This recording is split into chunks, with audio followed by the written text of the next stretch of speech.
चांदीपुर नाम का एक छोटा सा प्यारा गांव था जो पहाड़ों के पास बसा हुआ था। यहाँ की जिंदगी हमेशा शांत रहती थी। सुबह मुर्गे की बांग, शाम को मंदिर की घंटी और रात को तारे भरा आसमान। लेकिन इस साल जो ठंड पड़ी उसने पूरे गांव की जिंदगी उलट कर रख दी।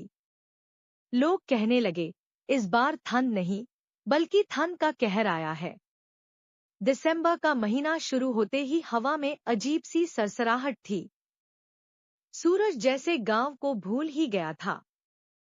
दिन भर कोहरा छाया रहता और रात को ठंड हद से ज्यादा बढ़ जाती। गांव के बुजुर्ग रामदत्त काका कहते, बेटा, मैंने अपनी जिंदगी में ऐसी ठंड पहली बार देखी है। गांव का सबसे शरारती लड़का था गुड्डू।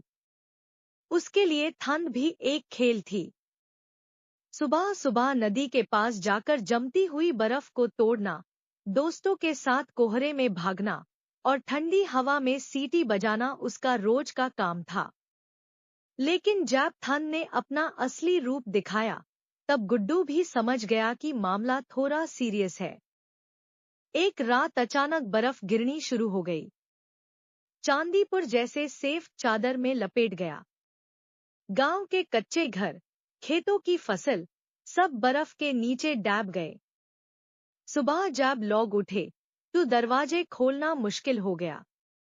पानी जम चुका था, हाथ पंप ने काम करना बंद कर दिया और जानवरों के लिए चारा भी बर्फ के नीचे चला गया।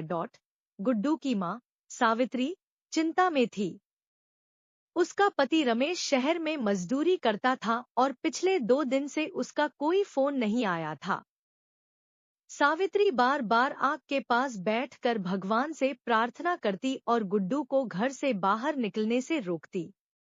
बेटा, आज बाहर मत जा, ठंड जान ले लेगी, वो कहती। लेकिन गुड्डू का मन शांत नहीं रहता। उसने देखा कि पड़ोस के घर में रहने वाली बुढ़िया अम्मा का घर बर्फ से पूरी तरह घिरा हुआ है। अम्मा अकेली रहती थी और चल भी मुश्किल से पाती थी। गुड्डू ने दोस्तों को बुलाया और सब मिलकर अम्मा के घर तक रास्ता बनाने लगे। उनके हाथ सुन्न हो रहे थे, पैर जम रहे थे, लेकिन दिल में एक अलग ही गर्मी थी। आगे क्या हुआ ये जानने के लिए सब्सक्राइब करें।